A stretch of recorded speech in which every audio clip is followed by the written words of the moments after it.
Ayan guys, nako, viral ngayon sa social media itong si Madam Ruby Villanueva or kilala nating si Mystica tungkol sa kanyang komento na ayun nga, tinawag niyang mukhang dugyot si Diwata.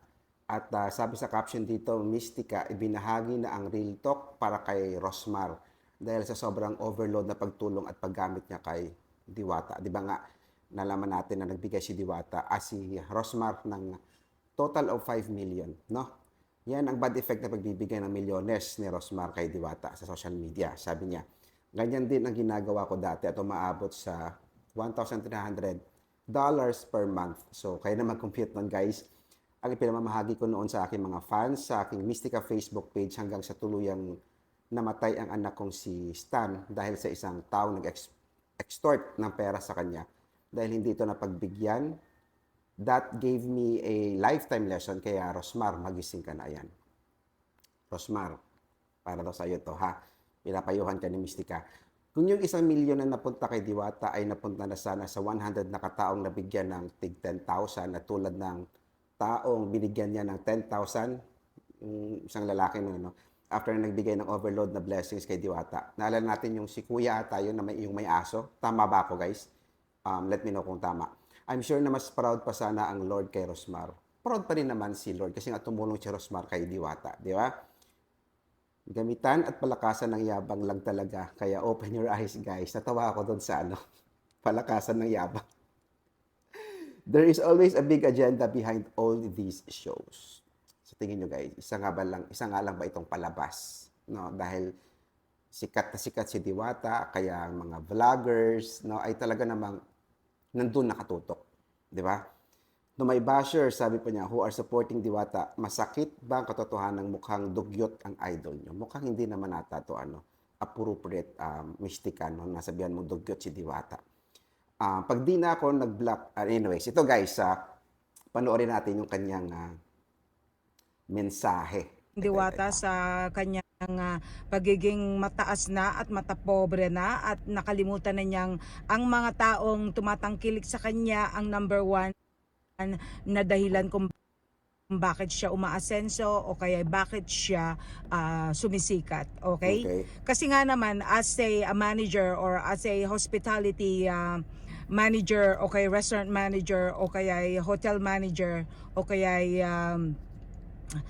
yung mga ganyang establishmento as also an operation supervisor, 'di ba?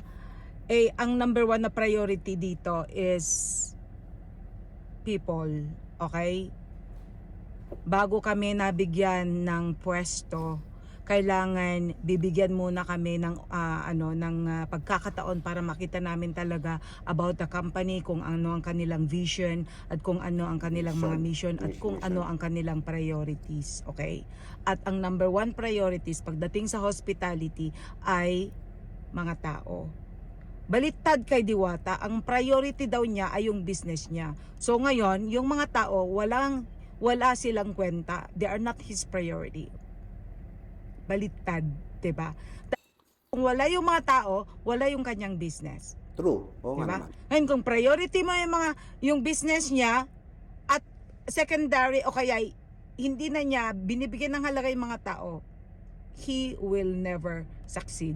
Ngayon, kung ang mga priorities lang niya, kung sino man nagbibigay sa kanya ng mga blessings o kay mga pera o kay kung ano mga regalong binigay sa kanya, sana sila na lang yung tatangkilik habang buhay sa kanya. But we don't know that he is just being used by these people also. Dahil nung walang-wala pa siya, noong siya ay talagang nanggaling lang sa walang-wala at walang pumapansin sa kanya, pero nakita na nila na may istorya na siya, may binibigay na siyang istorya. 'Di ba? Nakikita ng mga tao na siya ay nagiging successful na, siya ay kumikita na at pinipilahan na, dinudumog na at nagkakaroon na rin siya ng publicity mileage.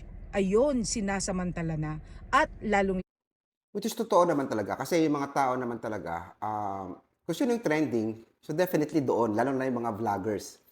Ha? Gano'n naman, kung sino yung mga trending, siyempre pupuntahan nila yan. Yung iba naman ay ano lang din, anong tawag dito? Nakiki-chismis lang din doon, no, sa parisan ni Diwata. lalo na itong si Rosmar ngayon dahil siya nga yung malakas, 'di ba?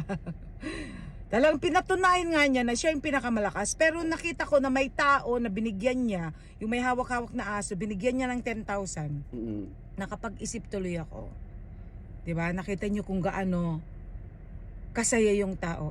Yung milyones o kaya yung 5 million ay may pamahagi na sana sa iba't ibang mga tao. Kung ilang tao rin sana ang nabiyayaan, I am sure na ang Lord will be very, very proud more. Ayan, speaking of 5 million, siguro discretion na rin yun ni Rosmar kung sino yung pagbibigyan niya kasi unang-una pera niya yun, eh, 'di ba? So, wala tayong karapatan dun to question kasi unang-una si Rosmar, kahit naman off cam, tumutulong naman din talaga siya, 'di ba? So, nasa kanya na yun, pera niya yun, wala tayong pakialam diyan. Yun ang ginawa niya. But, it's not my decision. Pera niya yan, di ba? Wala tayong Yes, pakialam yun dyan. nga, Yun nga lang, totoo. hindi rin tayo pwedeng mag-stop na magsalita. Karapatan ko rin magsalita kung ano yung na-observe natin at kung ano yung tama o kaya mali, di ba? Mm, So mm. ngayon, nagrereklamo na siya kasi dinundumog na rin siya ng mga taong humihingi. Kaya na-share ko dyan. Oo nga, nabasa ko din sa post ni Rosmar 'no, na hindi na siya PCSO. O nga naman, wag naman nating abusuhin din kasi si Rosmar naman tumutulong naman din talaga 'yan sa deserving na tulungan, 'di ba? Diyan tuloy sa aking Facebook page na Mystica na. Kaya nga, in-stop ko na totally ang pagbibigay. Kasi nga naman, by the time na share ko na rin yung aking blessing, umaabot na ng $1,000 to $1,300 per month ang isinishare ko.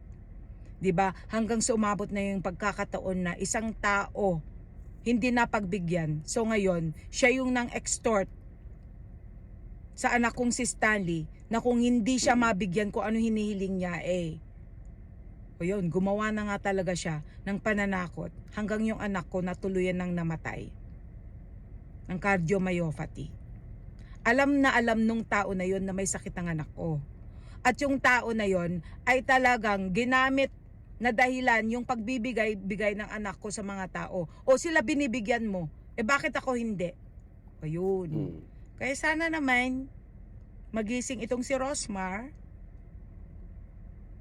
Pero I'm sure na kusa na lang darating yan. 'Di ba? Kasi ang tao, ang Diyos, hindi natin siya pwedeng pangunahan. Ang Diyos pa rin ang number one na pagsasabi kung kailan aangat ang tao at kung kailan din babagsak.